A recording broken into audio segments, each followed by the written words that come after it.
área, este é o Máximo da Bola, o seu programa esportivo mais corneteiro de toda a internet. Estamos aqui ao vivaço através das ondas web do facebook.com/Máximo Comunicação e também através da queridinha, a namoradinha do Brasil, a mais curtida, facebook.com/Máximo da Bola.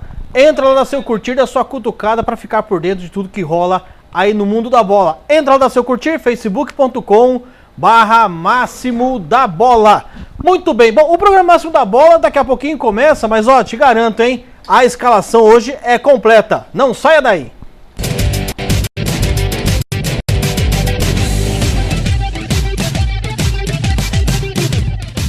Fink Negócios Imobiliários. Na Fink você tem profissionais com conhecimento de mercado imobiliário corporativo e residencial, um banco de imóveis exclusivos e uma vasta rede de parceiros potenciais. Trabalhamos focados em otimizar seu investimento. Para isso, procuramos o melhor imóvel, na medida certa do seu investimento e necessidades. Para comprar, vender ou alugar imóveis residenciais, comerciais, industriais e terrenos. Fink Negócios Imobiliários. Sua escolha, nosso compromisso.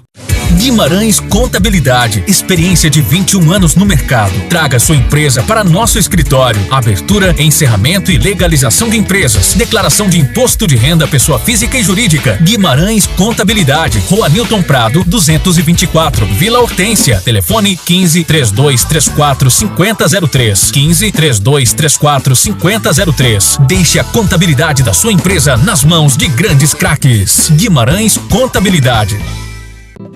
Mendes Oliveira Pet Shop, banho e tosa, pesca, acessórios, medicamentos, tudo para você e para sua família. Você só encontra na Mendes Oliveira Pet Shop, agora também em 3 endereços para melhor servir você e toda a sua família. Loja 1, Avenida Coronel Nogueira Padilha, número 2370, ao lado do Senac, na Vila Hortência. E loja 2, Rua Chile, número 949, no bairro Barcelona, próximo ao Santos Supermercado. E loja 3, Avenida Carlos Reinaldo Mendes, número 1351, na Vila Rica. Você sabe, Pet Shop tem nome, é Mendes Oliveira.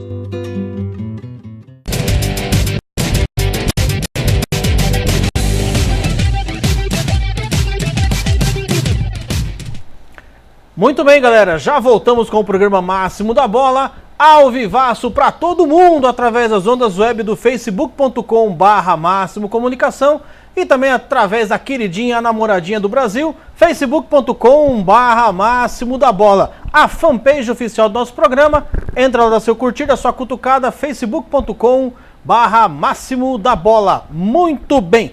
Hoje, dia 11 de setembro, vamos aí começar passando a escalação do programa Máximo da Bola. E vou começar com ele, que estava desaparecido, mas voltou, o nosso Rodrigo Hilbert do programa. Alex Zen, boa noite. Boa noite, Pudim. Boa noite a todos. E meu nome é Alex, tá bom? Ah, mas ainda bem, porque depois de 4 anos, se eu não lembrasse disso, pelo amor isso de Deus. aí. É algum destaque para hoje, não? Destaque vai para a Operação Lava Jato, né? Ah, vamos falar daqui a pouquinho. A Operação Lava Jato o negócio tá feio. Tá feio para todo mundo, principalmente pro nosso Rei Arthur. Muito bem. Também aqui conosco aqui, o nosso Lorde inglês aqui, nosso glorioso Fábio Diébio Grão. Boa noite. Boa noite, Pudim. E final de semana bom, né? Ótimo. Bom, São Bento classificado, vamos falar bastante disso aí. Palmeiras, um empate heróico, depois nós vamos discutir muito sobre arbitragem, né? Aliás, hoje é dia do árbitro. É? É. Eu ia falar uma besteira aqui, mas tudo bem, né? E também vamos discutir, mas isso vamos discutir sobre essa situação política no esporte brasileiro. Rapaz, nem me fala, né? Imagina então como vai se comportar hoje nosso glorioso dono da caixa de ferramenta, Marcão Resenha. Boa noite. Feliz da vida que deve estar. Boa noite, Pudim. Boa noite, amigos. Bentão aí, a um passo aí. Felicidade plena aí a todo sorocabano, e maior ainda porque o Corinthians desceu na Vila Belmiro e pela primeira vez esse ano o meu Santos me deu uma alegria muito grande, foi a vitória contra o Timão. Depois a gente vai falar um pouquinho sobre esse clássico aí, ó, mas olha, eu tenho um palpite em relação ao Campeonato Brasileiro e envolve o Santos nessa brincadeira aí, né? Muito bem, vamos começar então o programa Máximo da Bola aqui, ao vivaço pelas ondas web da Máximo Comunicação e também através da queridinha facebook.com/Máximo da Bola. E como bem lembrou nosso glorioso Alex Zen, né? Falar um pouquinho de Lava Jato. Não, você não está num programa político, não, é um programa esportivo. É porque a gente tem falado muito, tem acompanhado muito as denúncias, principalmente por conta desse esquema de corrupção que envolveu aí as arenas, né, da Copa do Mundo 2014. E agora também sobre as Olimpíadas, né, que tivemos no Rio de Janeiro e todos os esquemas de corrupção envolvendo isso aí, que mancha, sem dúvida nenhuma, nosso glorioso esporte aqui. E vou começar a falar das arenas, lá de 2014 da Copa do Mundo. Por que vou começar com as arenas, né? Porque me surpreendeu o esquema de corrupção onde todas as 12 arenas montadas tiveram desvio. Todas as 12 arenas. Aliás, Fábio Grão, teve uma, né? Foi em Brasília, foi Argentina e Bélgica, no Mané Garrincha, estádio belíssimo mesmo, né? Só que, primeiro já começa o seguinte, a gente vê os números, né, dos estádios de bilhões, a gente vê que alguns só foram reformados, né? E você pega, por exemplo, o estádio moderno, que é o estádio do Benfica, o estádio do Dragão, né? Que é muito mais avançado que, por exemplo, o Mineirão, bonito, né? E custou metade do valor, né? Então, além dos desvios, ontem mostrando os valores dos desvios, né? Tem o superfaturamento das obras, né? Ontem só foi mostrado qual é o valor que foi de propina. Mas fora as propinas, você tem todo o superfaturamento que tem em cima dessas obras. Olha, eu não pude participar da Copa do Mundo, infelizmente, né? Apesar de ter acompanhado, nós estávamos na época na rádio, né? Nós fazíamos o programa Máximo da Bola na rádio. Infelizmente eu não pude estar em loco nos estádios, né? Mas veja bem, não tem cabimento, por mais que você fale em corrupção, né? Aceitar simplesmente assim, abanando, como por exemplo foi a questão do estádio do Corinthians. O estádio do Corinthians custou 2 bilhões de reais. 2 bilhões Daria de reais. Para fazer 2,5 estádios, mas de primeiro mundo. Então, aí é que tá. O que eu não consigo entender é o seguinte: quem que aprova um negócio? Como é que passa um negócio desse? A começar pela diretoria do próprio time de aceitar uma bagaça dessa aí, né, meu? Você acha, Marcão, você que manja do esquema, você acha que o Corinthians vai pagar esses 2 bilhões quando? Corinthians não vai pagar nada, e eu digo mais pra você, tem muita gente atrás disso aí, Ronaldo Fenômeno que abre o olho, porque ele tá envolvido até o osso também, tem muita gente envolvida nesse negócio aí, foi só um começo com aquele senhorzinho que tá só há 20 anos na teta. Quando a teta é muito gorda, o cara não quer largar essa teta. Só que eu vou te contar um negócio, o leite coaiu da teta. O leite coaiu e a casa vai cair. O que vocês estão falando aqui, vocês estão entrando no mérito aqui técnico do negócio. Eu também fui fazer as Olimpíadas também lá na Arena do Corinthians. E eu vou te contar um negócio pra você. É verdade, eu fico abismado. Eu fico abismado com o brasileiro. A cara de paisagem que o brasileiro faz. Verdade. Cara pálida, todo mundo sabia que os caras roubaram, meu irmão. Os caras meteram a mão, mas com vontade mesmo. Aí os caras agora ficam, não tem Agora vai chorar na cama que é lugar quente. Roubaram muito. E eu vou falar um negócio pra você, Grão. Tem dirigente brasileiro que vai aparecer, e jogador de futebol também. Não, mas que muita coisa vai acontecer no Brasil que vai deixar estarrecido o brasileiro. O principal é o seguinte, né? Quando você tem... O Corinthians está pagando um preço muito alto disso aí, né, Pudim? Tanto é que... Tá pagando nada, né? Não tá pagando nada, mas tá... Mas você tá tendo, você tá tendo um reflexo, porque não está pagando, mas está aumentando a sua dívida. Sim. Né? Mas o que acontece? O estádio do Corinthians é um estádio particular, onde que o Corinthians está tendo todo o revés disso aí, não consegue mais, né, o dinheiro que... Não consegue pagar, porque para você fazer um estádio é uma coisa. Para você manter esse estádio, por isso que a parceria público-privada é importante, ou a parceria, por exemplo, todo mundo fala assim, mas o Palmeiras fez com a W Torre, e a W Torre coloca show. É por causa disso, para você manter, porque não é só você fazer o estádio e você não tem a manutenção.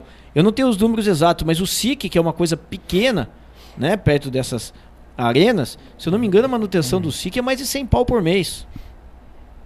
Né, entre luz, entre água, entre o gramado. Então, mas se ele paga 9 pau pro administrador ir lá só dia do jogo. Mas assim, o que a gente tá falando o Corinthians está pagando essa conta. E nos outros estádios que não são particulares, né, são do município, você tá colocando, quem está pagando a conta é o município, é o contribuinte. Por exemplo, você estava vendo lá o estádio das Dunas, que ainda por mês paga para a construtora. Eles dividiram e teve a cara de pau, né? Depois de 4 jogos na Copa do Mundo, onde ficaria metade para o município, né? E metade para quem estava da concessão do estádio, que teve apenas um lucro de R$54 mil. Quem que joga lá no Dunas, 4 jogos. Então, é uma coisa que é um absurdo do que está sendo feito. A única coisa que só foi onde o bicho está pegando é porque teve investigação. Mas o poder público não sabia isso aí, Grão? Sabia, mas o que... Por que pegaram agora? Porque entrou areia no chope, caiu areia no chopinho. O que está sendo? Uma investigação internacional, né? A partir do momento que veio o cara de fora, no Comitê Olímpico está o pessoal da França, né? Que está passando... e não é só o Brasil, porque você fala assim, mas é no Brasil que a corrupção é grande. No Comitê Olímpico até o Japão está sendo investigado porque teve compra de voto da Copa. Eles aprenderam, né? Porque falou assim, que o Japão denunciou o Brasil, que o Brasil foi sede porque tinha comprado os votos. E daí o Japão falou assim, agora eu sei como funciona, e o Japão comprou também, aprendeu com o Brasil e comprou. Então, é um absurdo. Também acho que a gente é muito pacífico nessa parte de ver tudo o que está acontecendo, mas o problema é que a conta está aí para ser paga e eu não vejo como não continuar pagando essa conta, porque vai destruir o estádio. O que vai fazer? Você chegou num ponto complicado. Ô Alex, você foi algum estádio da Copa, não? Fui na Morumbi arena. Não conta. Na arena, fui na arena assistir o Argentina e Suíça. É verdade, você foi ver o jogo da Argentina também, é verdade. Pé frio do caramba, agora que eu lembrei, frio né? Nada. Mas o estádio é bonito. O estádio, infelizmente, é bonito. Vale 2 bilhões? Não, isso não vale. Eu queria perguntar pro Grão, quanto que foi o estádio do Palmeiras? Pra ter uma... a base de 1 bilhão e pouco, mas o que acontece é assim, o estádio do Palmeiras, quem construiu foi a WTO. O Palmeiras não teve custo no estádio. Então, se custou 8 bilhões, 9 bilhões, 10 bilhões... É uma responsabilidade da WTO. Eles quiseram fazer. Mas daí eles emprestou do BNDES. Daí é um problema do BNDES com a WTO. O Palmeiras não tem nada a ver. E daí, com essa parceria, por isso e a WTO é muito caro para você fazer a manutenção do estádio. Que na verdade tirou dinheiro do povo também, né, Grão? Vamos falar a verdade, porque se pegou dinheiro do BNDES, mas assim, não interessa. Não é um problema brasileiro. Não, mas porque o BNDES meteram a mão na cumbuca também. Mas daí o problema não é da Sociedade Esportiva Palmeiras. Exatamente, não é do Palmeiras, mas é dinheiro nosso que construíram lá. O Aliança também, meu irmão. Mas assim, não tem nada a ver uma coisa com outra. Não, mas tem que ver se o pessoal do Allianz tá pagando, né? Tem que ver isso. Exato. A questão é essa. Nós pagamos o Allianz do Grão. Nós pagamos lá o Allianz. Vocês que estão aqui, pessoal, nós pagamos o Allianz também. Nós pagamos o Allianz. O que acontece é o seguinte. Se a W Torre der um calote no BNDES, aí é uma outra situação que tem que falar.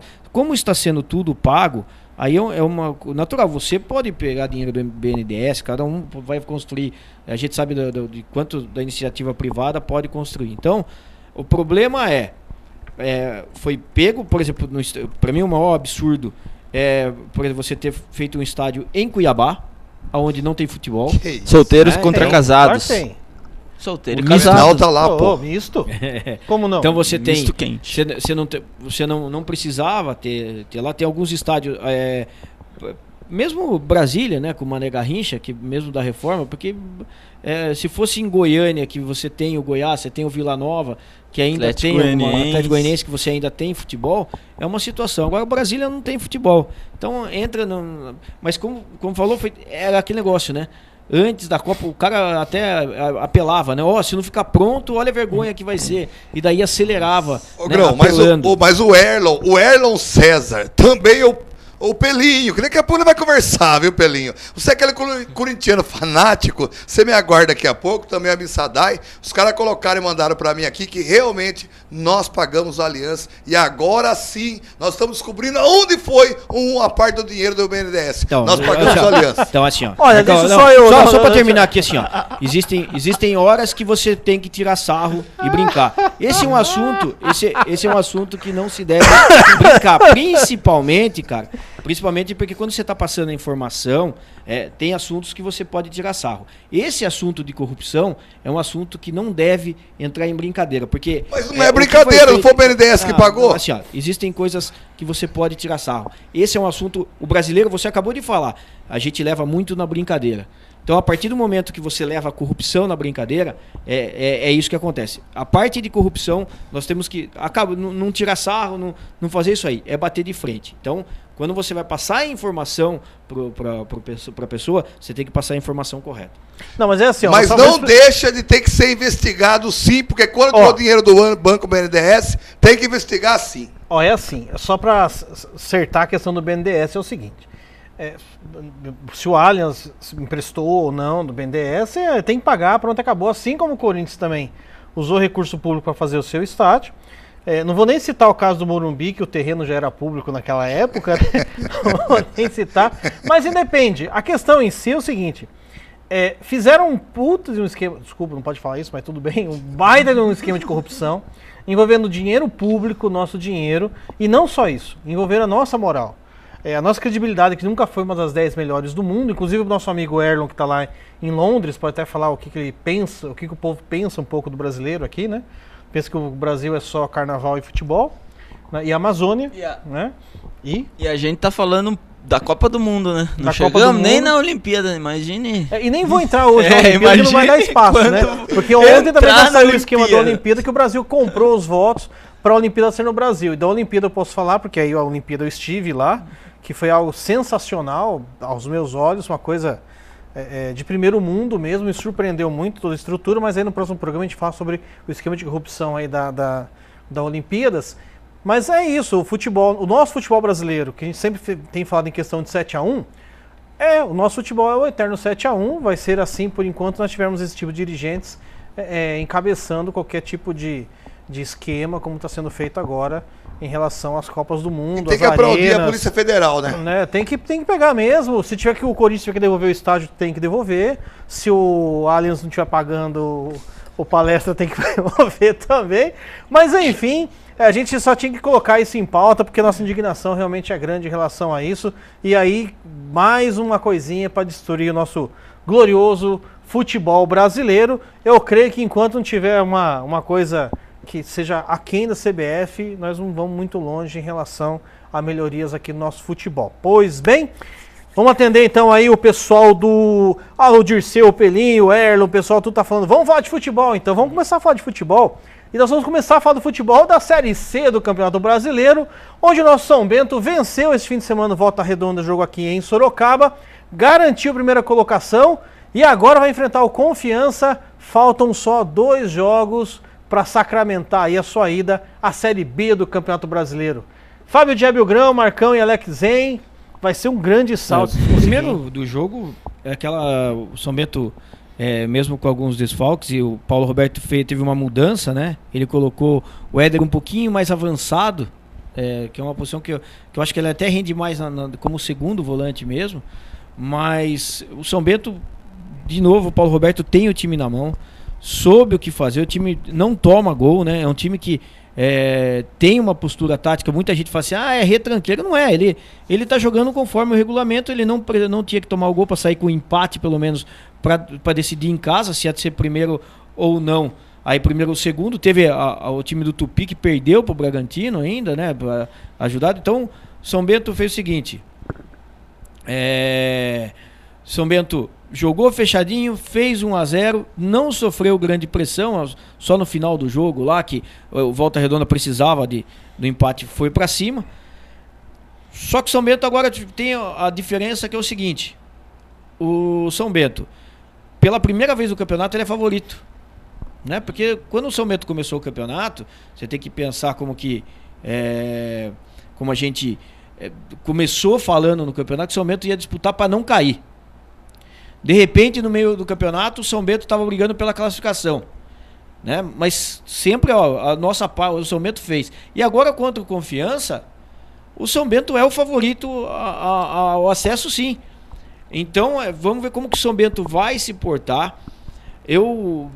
Paulo Roberto é um cara que não toma gol, o time dele não toma gol, ele tem uma visão de jogo, até muita gente fala sobre os esquemas, ele tem um esquema tático dele na mão, ele tem o time na mão, e chegou esse cara que nós falamos aqui quando ele chegou, chegou o cara que ia fazer a diferença, que é o Éder volante.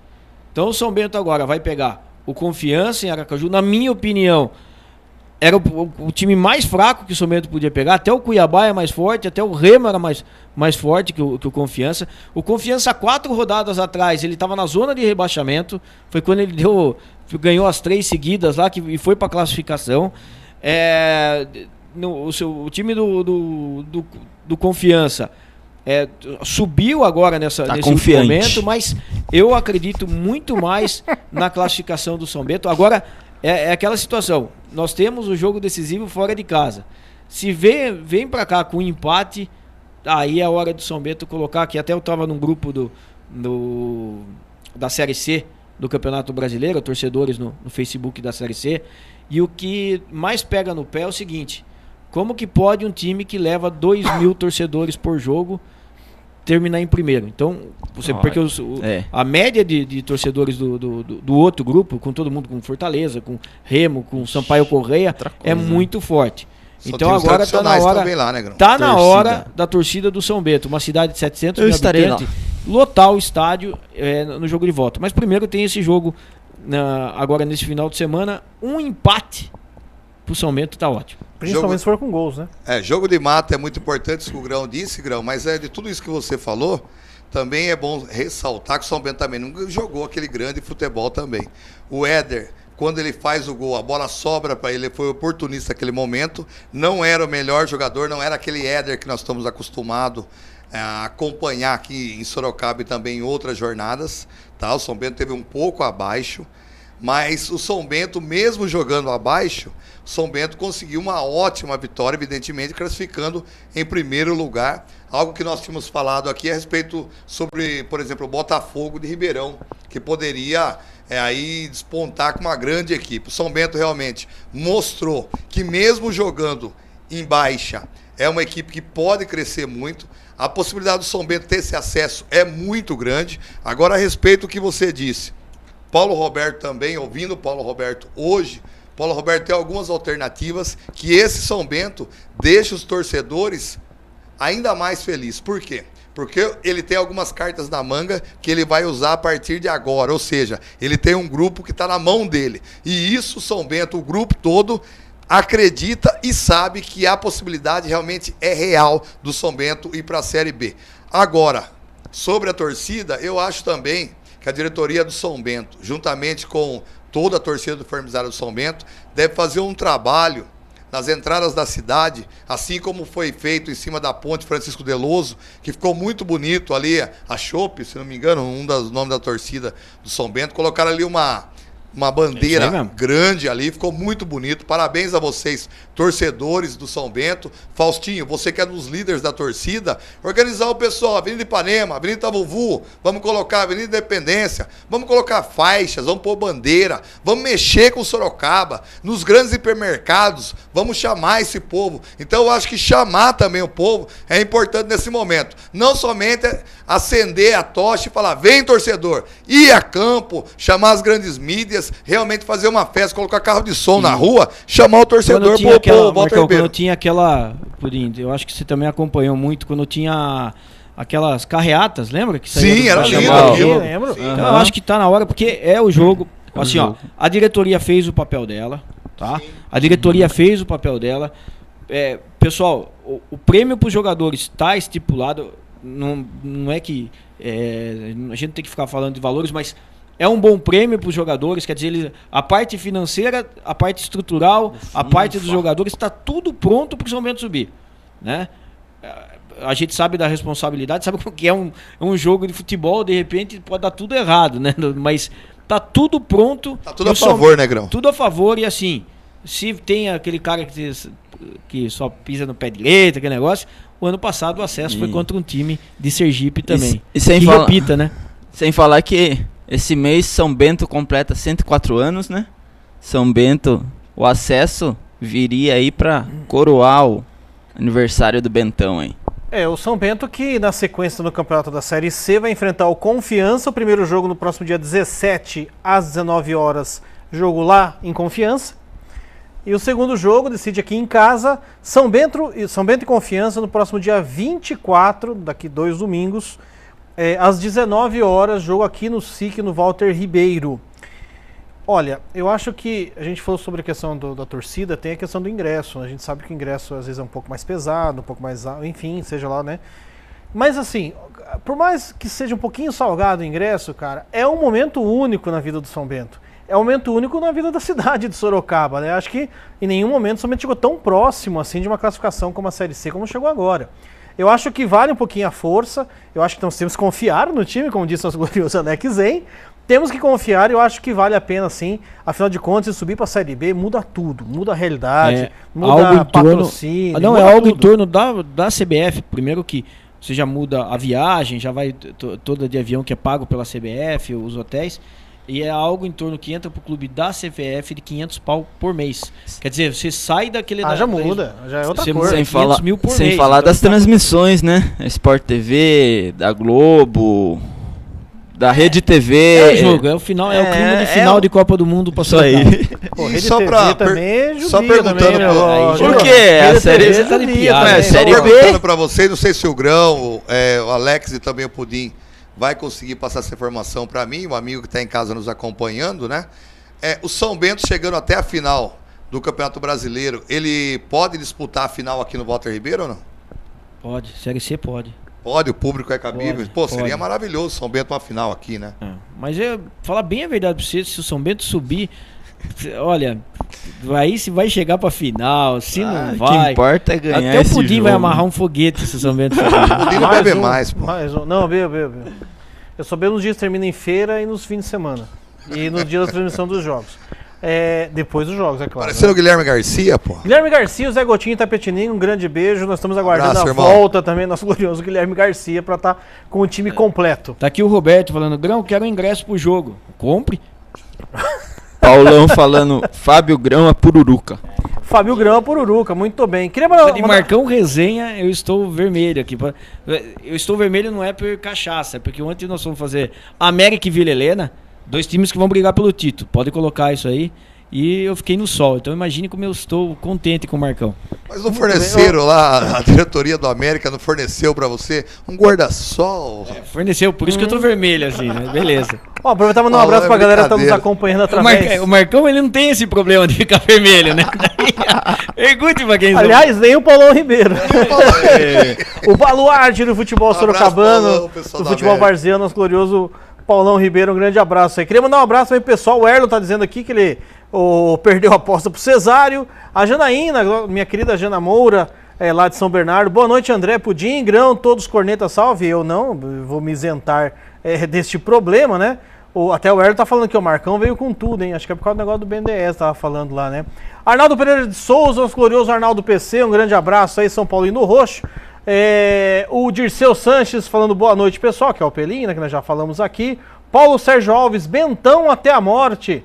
Nós também, Bentão até a morte aí. Um grande abraço que tem nos acompanhado aí sempre pelo programa, pelas ondas web do facebook.com/máximo da bola. O César Messias Gonçalves, obrigado Bentão Chopp, movimento de amigos, que é o que você falou, né, sobre relação à questão da faixa, realmente parabéns a todos aí. Muito bem, vamos seguir no Campeonato Brasileiro, vamos pular a Série B e já pular de vez para a Série A. Vamos começar a falar em homenagem ao nosso glorioso Erlon, porque lá em Londres o horário é mais adiantado. Lá agora deve ser mais ou menos por volta aí de umas 11h30, mais ou menos à noite, para ele poder dormir. Vou falar do seu São Paulo primeiro. Não, Pudim, pode falar de outro. Não. Na verdade o Erlon é santista.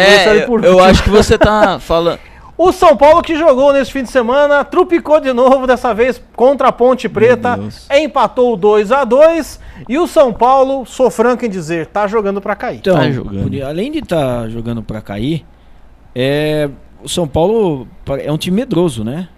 Começou o jogo, o time do parecia que era ao contrário, né? Que a Ponte estava jogando em casa e o São Paulo fora. O São Paulo dava aquelas estocadas natural de um time que está precisando, mas sem toque de bola, sem ter a posse de bola. A posse de bola estava sendo da Ponte e o São Paulo chegando no contra-ataque. Aí uma falta, até de longe, o Hernandes, que se não fosse ele, o São Paulo já estava rebaixado.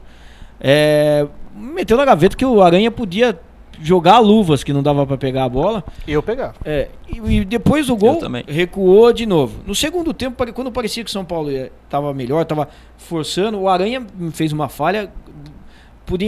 Você com 1,12 m. O Aranha tem que abandonar o futebol. Não faria isso. Ele tentou encaixar uma bola. Não dá mais. Não dá mais. Até o lance do gol também apareceu agora. Assim, não deu para entender o que ele quis fazer. Aquela bola para se tirar de soco, ele tentou encaixar, fez 2-0. Quando foi 2-0, o São Paulo poderia jogar tranquilo. Mas sabe o que pareceu? Aquele negócio, agora nós vamos ganhar. E ficou com medo. Joga atrás. Agora eu joga que nem um time pequeno. Tá 2-0, não pode. Mas não ao contrário, jogou igual o time pequeno. Recuou demais. Chamou a Ponte pro jogo. Um jogo que tava, já tinha acabado. E daí num bate-rebate na área. O Jusilei tirou com a mão. O árbitro expulsou. Daí o São Paulo tomou o gol do pênalti. Ficou com um jogador a menos. E não teve ninguém ali para segurar a bola. Tentar prender um pouco. Continuou tomando o sufoco da Ponte. Antes de sair o gol do empate, o Léo Gamalho já tinha colocado uma bola na trave, né? E o São Paulo sofreu o gol do empate e a Ponte só não virou porque acabou o jogo. Se tivesse mais uns 3 minutinhos ali, não sei não. Gilson Kleina viu muito mais... depois eu entrei em alguns debates, né? Em alguns canais e todo mundo falando a mesma coisa. O Dorival... mudou nenhum esquema, ele continuou com o mesmo esquema do Rogério, com as mesmas dificuldades, e você vê alguns jogadores do São Paulo fugindo da bola. Enquanto isso, o Gilson Kleina, a gente reclama, né? É que o Gilson Kleina teve oportunidades, por exemplo, no time grande que foi o Palmeiras, um time horroroso do Palmeiras, mas ele colocou o Sheik no meio campo para dar uma forçada e colocou o Léo Gamalho na frente. Quando empatou e viu que a Ponte Preta estava perdendo o meio campo, ele colocou o Sheik lá na frente e entrou o Renato Cajá para articular o meio. Quer dizer, você vê o treinador que tem o time na mão e faz essas trocas. Coisa que eu não percebi no Dorival. O Dorival tá muito... péssimo. Mas o meio de campo do São Paulo... Tá muito péssimo, é sensacional. Tá muito péssimo. Muito péssimo, é sensacional. Tá muito péssimo. Eu achei esse comentário muito péssimo também. Foi muito péssimo. Mas o que acontece... É muita falta de sacanagem, né? Viu? Não pode uma equipe do São Paulo, uma equipe que ninguém respeita o meio de campo do São Paulo. Aí o Jusilei me faz aquele pênalti lá, que é brincadeira. Não pode de maneira nenhuma. Olha, a Ponte não ganhou o jogo porque o Aranha tá em fim de carreira, um péssimo goleiro, totalmente fora de forma. O goleiro que está no banco na Ponte Preta tem que ter vergonha de estar no banco do Aranha.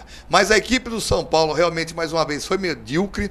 Depois que acaba o jogo, o Lorde inglês, que agora é o Rodrigo Caio, me pega, coloca mais fogo ainda no tudo que está acontecendo lá no São Paulo, que ele não poderia ter falado aquela vez. Foi quinta-feira. Foi antes do jogo. Foi na quinta-feira antes do jogo, o Rodrigo Caio. É que as coisas estão muito calmas no São Paulo, né? Tá. Nem apareceu. Aí ele deu uma cutucada falando que eu esperava mais o Cueva, né? Que o Cueva era o camisa 10. Aí quando acabou o jogo, o Cueva também... querendo apaziguar, pergunta pro Rodrigo Caio porque perdeu. Quer dizer, você vê que o clima, o ambiente tá propício. Hoje teve uma reunião entre eles, Cueva e Rodrigo Caio, e meio que morreu porque vai morrer. Agora você veja bem, nós estávamos falando, mas não para voltar no assunto, São nós Paulo. temos muita coisa para falar ainda, principalmente do clássico que aconteceu, que esse realmente foi um grande jogo. Vamos ficar falando de time morto, que é esse time do São Paulo, e nem da Ponte também, que é outro time também que não... Morto também. Vamos falar bem a realidade. Como que pode, gente? O Rodrigo Caio, ele não pode ir para a seleção brasileira. O Rodrigo Caio não tem a menor condições de ir para a seleção brasileira. Então a gente fica triste, porque a seleção brasileira você vê que ainda hoje tem esquema de empresário lá. Mas enfim, não vou entrar nesse mérito, mas o São Paulo, com toda a força que tem, eu me preocupo muito. porque o time do São Paulo tá mortinho e é sério candidato a rebaixamento, sim. Tá aqui, ó, o Latino tá me enchendo, falou que eu tô numa camisa, tô trabalhando aqui, não saí daqui, quem tem que eu faça o quê? Tá o Latino aí e o pessoal perguntando ali, ó, Cesário Neto, Dirceu falando se vai cair ou não. Tem que cair. O Dorival tem que cair, não São Paulo. O Dorival tem que cair. A conta que se faz, que agora a matemática entra, ainda é muito, faltam 15 rodadas, mas assim, o número que nunca nenhum time caiu foi 46 pontos. Tá caminhando de novo para ser essa pontuação. São Paulo tem 24 pontos. Faltam 22. O que seriam? 7 vitórias e um empate. É o número de jogos que São Paulo tem em casa. São Paulo restam 8 jogos em casa. Então, para não pensar jogo fora... Você tá jogando melhor fora do que em casa, Grão. Mas eu tô falando, a conta é essa aí. Entendi. São Paulo tem que fazer 7 vitórias e um empate para sair fora. E o São Paulo já tem nesse final de semana um problema. Vai pegar o Vitória, que empatou em casa com o Fluminense, pra fugir da zona de rebaixamento lá no Barradão. O Vitória é morto. O que é aquilo? Meu Deus! Vai ser jogo duro, jogo de 6 pontos, né? Você falou do Rodrigo Caio, só um detalhe que eu lembrei, foi o seguinte. No segundo gol da Ponte, que até passou os lances aí, que até vocês puderam acompanhar, uma jogada antes do gol da Ponte, duas jogadas antes, foi também um escanteio, o Cajá bateu, o zagueiro da Ponte subiu sozinho, cabeceou sozinho, mais ou menos ali perto da marca do pênalti. Ninguém acompanhou e o Sidão fez uma grande defesa, que não sei como também, mas fez. Né? E aí, no lance seguinte, o mesmo escanteio, do mesmo lado, batido no mesmo lugar, e o zagueiro da Ponte subiu sozinho de novo. Zagueiro não, é o Léo Gamalho. Foi o Léo Gamalho, verdade, desculpa. Subiu sozinho de novo. Quer dizer, ali falta um entendimento em relação à defesa do São Paulo, que vem desde o goleiro, que já podia ter falado, gente, pelo amor de Deus, né, pô, vai deixar o cara cabecear, queimar roupa assim, né? Vai ser ali com o Léo Gamalho. Vamos segurar ali, né? Vamos tentar ali. Já há um problema de entendimento ali. E há um problema de entendimento muito grande, isso na minha opinião, em relação ao ataque do São Paulo. Por mais que você coloque um Prato, que é um bom jogador, o Lucas Prato provavelmente seria titular em quase todos os times do Brasil. É um baita do jogador. Não chega uma bola para ele. Teve lances que ele veio buscar a bola quase que na zaga do São Paulo. Coitado ele veio, ele pegou a bola do pé do volante. Fora o tricolor ter o Hernanes como meia, não vai chegar nunca então, essa bola. Falta de entrosamento, falta de conversa. Isso é falta de conversa. É falta de alguém chegar e falar assim, viu? Para um pouquinho aí, vamos acertar. Por exemplo, o São Paulo alçou quase 30 bolas na área da Ponte. Nenhuma acertou. Nenhuma. Mas não era cruzamento, era um chuveirinho. Aquela bola alçava na área. Nenhuma. Quer dizer, primeiro não há um ensaio em relação a esse tipo de jogada, senão pelo menos alguém acertava, ninguém acertou. Não há um entendimento em relação a essa questão do chuveirinho. Sobrecarrega o Lucas Prato, isso com certeza, já está bem claro. Sobra pro Hernanes, que aí tem essa questão do Cueva, joga. O Cueva é ruim de bola, grosso de bola. Quando ele veio pro São Paulo, eu falei que o Cueva era grosso, que não ia dar certo. Falei que o Borja era grosso, não ia dar certo. E falei do Guerra, que era grosso, não ia dar certo. Falei dos três que vieram com fama de status, porque os três não dariam certo. E o Cueva é grosso de bola. Ele é ruim. O Cueva não seria titular em maioria dos times do Brasil. Não seria. Teve uma boa fase, ano passado jogou bem, legal. É aqueles caras do DVD. Sabe aqueles caras que pegam os melhores momentos do DVD? Não vai dar certo. O Hernanes sobra nesse time. Lembrando que o Hernanes era reserva na China. Então, eu acho que o São Paulo... outra coisa. O Dorival, na estatística... Ele tá pior que o Rogério. Não, mas viu? Mas essa ainda. Eu posso falar uma coisa aqui pra você, o Alex Zen, que tá insistindo em falar que tem que cair o treinador. Não tem treinador no mundo que vá, durante o campeonato, na fase que o São Paulo tá, corrigir um erro primário que o São Paulo Futebol Clube fez quando colocou o Rogério Ceni, com aqueles 2 Pinóquio que vieram lá da Inglaterra, aqueles 2 treinadores safados que vieram da Inglaterra, 2 treinadorzinhos sem vergonha, vieram aqui jogando peteca, aí um monte de São Paulino, os caras é diferente, porque os caras é Lorde inglês, o Lorde inglês aí, o São Paulo corre risco de cair, e o homem não tem que fazer. Alex Zen, uma zaga que você pega um cara que tá na seleção brasileira, se o cara não sabe fazer cobertura no segundo pau, esse cara não é jogador de futebol. Se coloca mal. Os 2 alas não saem para jogar. O volante, o único que se apresenta para pegar essa bola, é o menino que nós acabamos de falar agora, que está fazendo gol de falta um atrás do outro. O Hernanes, que já é vetera. O resto do time É tudo perninha de anão, meu irmão. Esses caras não vão em lugar nenhum. É um time mentiroso, pô. Mas Muito bem. o que ele fez? Era pra ele melhorar Não o vai time. fazer nada. Com miojo não se faz rondelli, meu rei. Isso é verdade, porque o time do São Paulo também é grosso, viu? Miojo não se faz rondelli. Olha, o São Paulo então vai enfrentar o Vitória, jogo no próximo domingo do Barradão às 16 horas. O São Paulo, que é o 19º colocado, com 24 pontos, e o Vitória é o 17º com 26. É o primeiro fora da zona de rebaixamento. Lembrando que Chapecoense e Atlético Goianiense ainda vão jogar. Estão jogando, acho que já começou o jogo, eu vou confirmar aqui se já começou o jogo. Vão jogar, dependendo de como for, a Chapecoense empurra... Bahia e... Desculpa, e Atlético. Bahia e Atlético, perdão. Inclusive quem está assistindo esse jogo aí é a diretoria do São Bento para ver como que já vai enfrentar o ano que vem. Isso aí. É bom, tá? Concordo. Pois bem, então o São Paulo que vai dormir aí na zona de rebaixamento, se vencer o Vitória, pode ser que ainda saia da zona de rebaixamento, vai depender dos outros resultados, mas é o seguinte, tem que começar a vencer. É simples, né? Se o São Paulo começar nessa brincadeirinha aí de empatar, meu querido, sinto muito. Ó, O problema é que não dou 10 rodadas já ganhando era. 2-0 consegue vencer, né?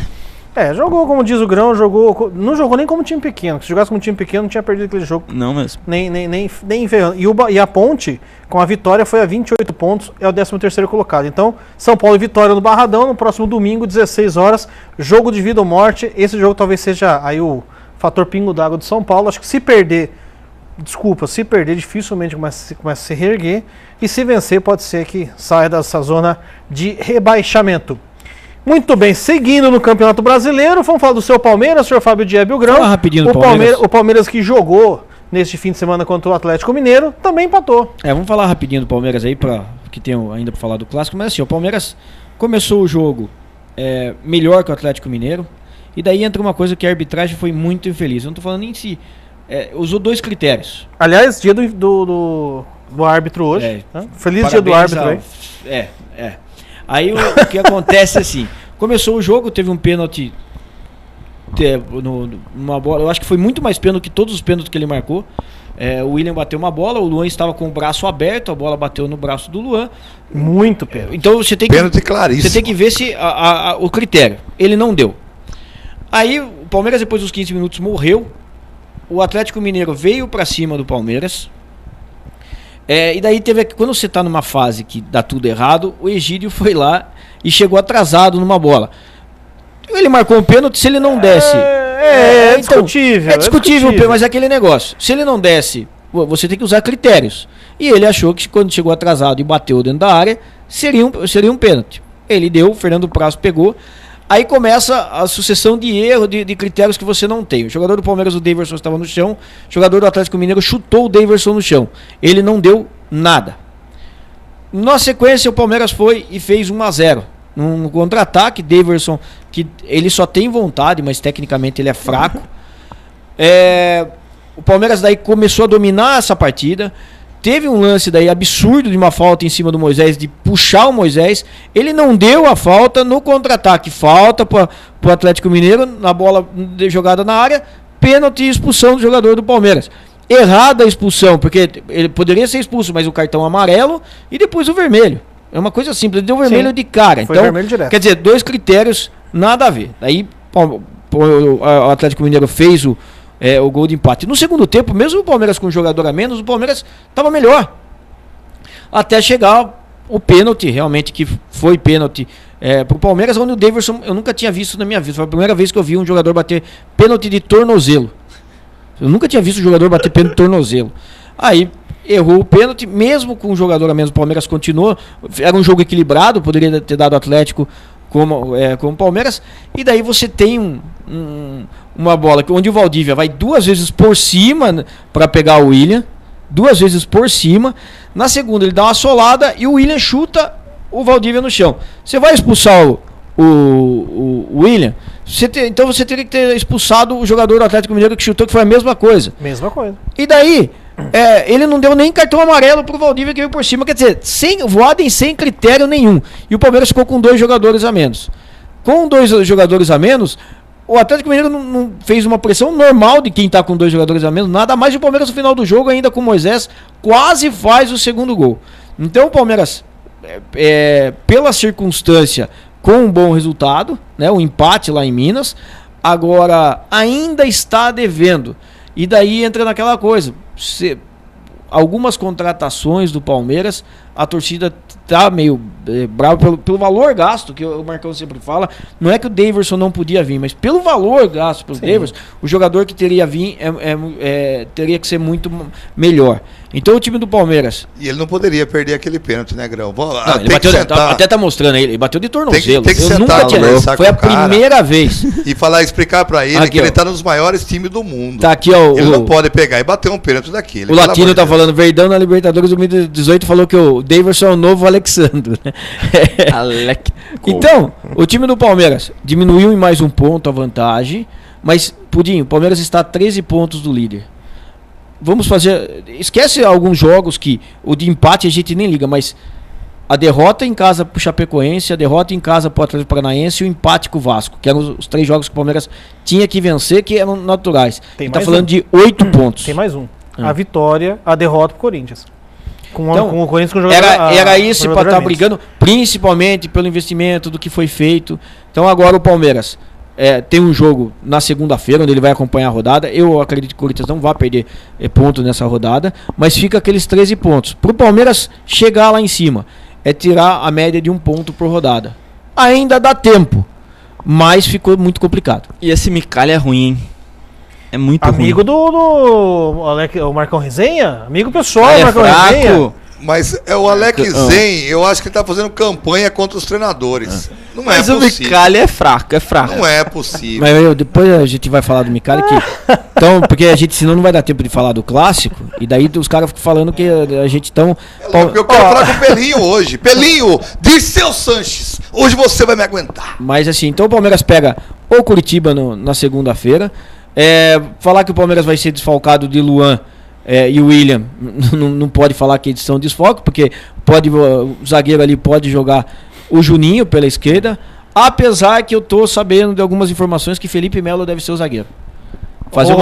Aí tá entregando de vez. Tá voltando. Edu Dracena e Felipe Melo na zaga. E no lugar do William, provavelmente volta o Dudu, que já tinha condição de jogo, voltando de contusão, já vai ter condição de jogar. Palmeiras, se o Cuca fizer isso, eu vou falar desculpa a Pudim, mas se o Cuca fizer isso, no meu conceito como treinador de futebol, eu vou ter que reavaliar o Cuca, porque eu tenho o Cuca como um dos melhores treinadores que nós temos no Brasil. E ele não pode ser omisso e cometer um erro desse, trazendo o Felipe Melo para a zaga com o elenco que ele tem. Aí é brincadeira. Mas o Felipe Melo é bom jogador. O Palmeiras, quarto colocado do Brasileirão com 37 pontos, enfrenta na próxima segunda o Coritiba, jogo no Pacaembu, não vai ser lá no Allianz, lá no Parque Antártica, às 20 horas. Agora, só um detalhezinho em relação ao Palmeiras. O Palmeiras também está dando um pouco de sorte. Assim como está acontecendo com o Corinthians, né, que ninguém está chegando, também o Flamengo está bobeando para chegar no Palmeiras, né? O Palmeiras teve dois tropeços seguidos e o Flamengo também. Então o Palmeiras ainda está na zona de classificação da Libertadores, na zona de classificação direta para a Libertadores, não vai na fase, já vai para a fase de grupos direto, com 37 pontos, mas também um pouco se deve aí ao azar de alguns adversários, apesar que o time do Flamengo, do Palmeiras, na minha opinião, era time que está brigando pelo título. Não creio que vá chegar, já porque talvez o Cuca ainda não conseguiu acertar esse time e falta muito pouco tempo para acertar.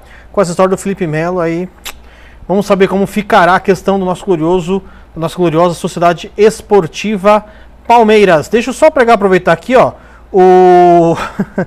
o Roberto Downitz diz: Paulista daqui 5 meses. E isso o Santos ganha. O Latino falou que o Luan tem que voltar pro Vasco, é muito ruim. O Luan, não, eu gosto dele, é um bom jogador, né? O Paulão Ribeiro, o Palmeiras vai ultrapassar os Gambás, que vão terminar em sexto. E o Marcos Latinos, a sorte do Davidson é que o mesmo fez o gol. Depois ele teve essa sorte, né? Enfim. Bom, vamos falar então do clássico, para alegria do nosso glorioso Marcão Resenha. Santos e Corinthians, jogo na Vila Belmiro, 2-0, venceu o Santos, e não só venceu, convenceu. Santos convenceu, realmente foi um grande jogo de futebol, mas eu fiquei triste com uma coisa, a gente como esportista, e o Grão realmente foi feliz quando ele disse que algumas coisas, a gente leva evidentemente para um lado de brincadeira, tom de brincadeira, mas umas coisas são sérias, como o Lava Jato, etc. e tal, essas coisas que estão acontecendo no país, que realmente a gente tem que ver por outro lado. Mas por que eu tô falando isso? Por que eu tô falando isso? Pelo Carine. Pelo Carine. Eu estou muito triste com a imprensa brasileira. E a imagem que tá passando aí não é do jogo. Fale não era do jogo? Não era. Então nosso glorioso Carlos André não viu. Por que eu tô falando isso? Porque é um jogão de bola, aonde a equipe do Corinthians voltou ao normal. A equipe do Corinthians voltou a jogar aquele futebol que o Corinthians tem. Ou seja, o Carine montou um esquema muito bom, um esquema que ele conseguiu, primeiro turno inteiro do Brasileiro, enganar todo mundo, num esquema que ninguém estava conseguindo entender aquilo que ele estava fazendo. Não, deixa eu quero falar. Eu quero falar. Ele quer soltar hoje. Ele quer se estressar. Quer soltar a franga. Solta a franga. E aí o que acontece? O Carine foi criticado erroneamente, dizendo que agora ele é obrigado a isso, que o esquema do Corinthians, que o Corinthians perdeu aí esses jogos que perdeu, que não poderia perder. Não foi isso. O Corinthians foi jogar na Vila Belmiro, encontrou um Santos, onde o Lucas Lima estava muito bem dentro da partida, estava jogando super bem. O Santos vai bem quando esse jogador vai bem. Quando ele cai, realmente o Santos cai muito de produção. Né? Nós vamos ver agora contra na Libertadores, mesmo agora contra o Barcelona de Guayaquil. Se ele não jogar bem, o Santos fatalmente será desclassificado, porque o Santos depende muito dele. O ataque do Santos também não é aquela Brastemp, tem um atacante que corre muito. O nosso glorioso lá, o nosso pastor, realmente esse ano ainda não veio e voltou a jogar um futebol. Temos um lateral bom, tem outro lateral que é mentiroso toda a vida, porque o Zeca tá de brincadeira, é sacanagem o Zeca, tá só roubando. Então a equipe do Santos Futebol Clube ontem jogou um futebol maravilhoso nesse domingo. Mas eu fico triste, vou passar para meus amigos da bancada, quando a torcida brasileira e também a imprensa começa a questionar o Carine. Ele está com um time mediano para baixo, que trouxe esse time que vai disputar a Libertadores no próximo ano, talvez não seja campeão, mas com o time que tem, era para estar na zona de rebaixamento. Então o pessoal tem a memória muito curta. O time do Corinthians com esse treinador é um bom time, já começaram a crucificar o homem. Primeiro assim, o jogo de ontem, primeira coisa, o Leverkusen fez uma coisa, colocar o Bruno Henrique na costa do Fagner, para não deixar o Fagner descer. Ele sabe que um dos pontos fortes do Corinthians é essa bola com o Bruno Henrique. E no primeiro tempo foi normal, o Corinthians recuado, o Cássio salvou em duas bolas, uma com o Ricardo Oliveira dentro do gol e uma cabeçada. Justificou a ida para a seleção. Exatamente, que o Cássio estava certo. E foi um jogo seguinte, o Lucas Lima aparecendo, mas o Corinthians jogando como o Corinthians está jogando o campeonato inteiro. O Corinthians no contra-ataque, teve chance também no contra-ataque. Duas vezes o Corinthians veio com 4-3, aquele aonde o Corinthians não, o Alisson escorregou duas vezes e deu a chance para o time do Corinthians. No segundo tempo foi ao contrário. No segundo tempo o Santos falou assim: não fizemos o gol, vamos dar a bola para o Corinthians. E o Corinthians pressionando, estava melhor no jogo. Inclusive a hora que saiu o primeiro gol do Santos, o Corinthians estava melhor no jogo. Foi a hora que o Corinthians estava no abafa, sobrou o Bruno Henrique, que o Lucas Lima acabou com o jogo mesmo ontem, mas o Bruno Henrique muito bem nessas arrancadas, é difícil. Eu estava vendo ontem, ele chega a 37 km por hora, né? Ele é o segundo jogador mais veloz do brasileiro, ele só perde pro Berrio. Então, o que aconteceu no jogo? O Santos chamou o time do Corinthians, que é uma das dificuldades que o Corinthians teve. O Corinthians estava melhor no jogo, teve a chance em dois lances, inclusive teve um lance que sobrou no pé do Romero, né, que ele bateu e o Vanderlei também salvou o Santos, e daí no contra-ataque fez 1-0, o segundo gol saiu naquele negócio do desespero, acabando o jogo de pra cima. Não acho que é perdido, é um jogo normal. O que pesou um pouquinho pro Corinthians foi ter perdido pro Atlético Goianiense e ter perdido pro Vitória. O jogo de ontem, natural, e o Corinthians poderia ter saído com um resultado melhor da partida de ontem. O mérito pro Leverkusen, né, que parece que aquele jeito dele tranquilo, tá conseguindo levar o time do Santos, e concordo com o Marcão. Quando o Lucas Lima quer jogar, o time do Santos é outro. Mas o meio de campo do Corinthians também não jogou ontem, né? A gente tem que dizer também, sei que o Jadson e Companhia Limitada... E o Nilmar, Marcão? Não jogaram nada. Não, mas, e o Nilmar? Não, mas Nilmar não faz Nilmar tempo não que chegou ainda. Nilmar, ele mas tá assim, de férias. Pudim, não acho que é o desespero do Corinthians, que nem... o resultado de ontem foi um jogo equilibrado, falar que o Santos matou a pau, que foi... Não foi, isso não. soube jogar, mereceu a vitória, né, pelo contexto do jogo inteiro, e se abusar muito mais pelo primeiro tempo, que o primeiro tempo o Santos teve 2 chances claras, mesmo que o Cássio salvou, e no segundo tempo o Corinthians estava bem até tomar o gol nesse contra-ataque. Agora, o que vai pesar pro Corinthians é se não conseguir o resultado no final de semana. Aí começa a parte de pressão. Se ganhar, o Corinthians, como falou na entrevista, até o Fagner depois, o Corinthians fez a distância do primeiro pro segundo colocado 7 pontos. E o Grêmio não tá com a cabeça no Brasileiro, não. Tanto é que teve a chance do Vasco e não ganhou. Uma coisa que do clássico, uma nota triste, foi a contusão do menino lá, do Gustavo Henrique, que tinha voltado de contusão, já ficou um tempão parado e machucou o joelho novamente. O Santos, inclusive, não viaja nem o Gustavo Henrique e nem o Copete viajam para lesionados. O Santos, o jogo do Corinthians, na verdade, se a gente fosse analisar pelo que estava acontecendo, pelo brasileiro, o jogo que o Corinthians poderia perder era esse mesmo. Né? Realmente o Vitória foi um erro de percurso e o Atlético Goianiense também. Agora, o Corinthians tem que entender o seguinte, a rodada foi boa para ele. Sim, porque passou mais uma rodada e ele continua com a mesma distância do vice-líder, né? Então pro Corinthians sensacional. Eu acho que a rodada favoreceu muito. Claro que a vitória iria ajudar muito mais, óbvio.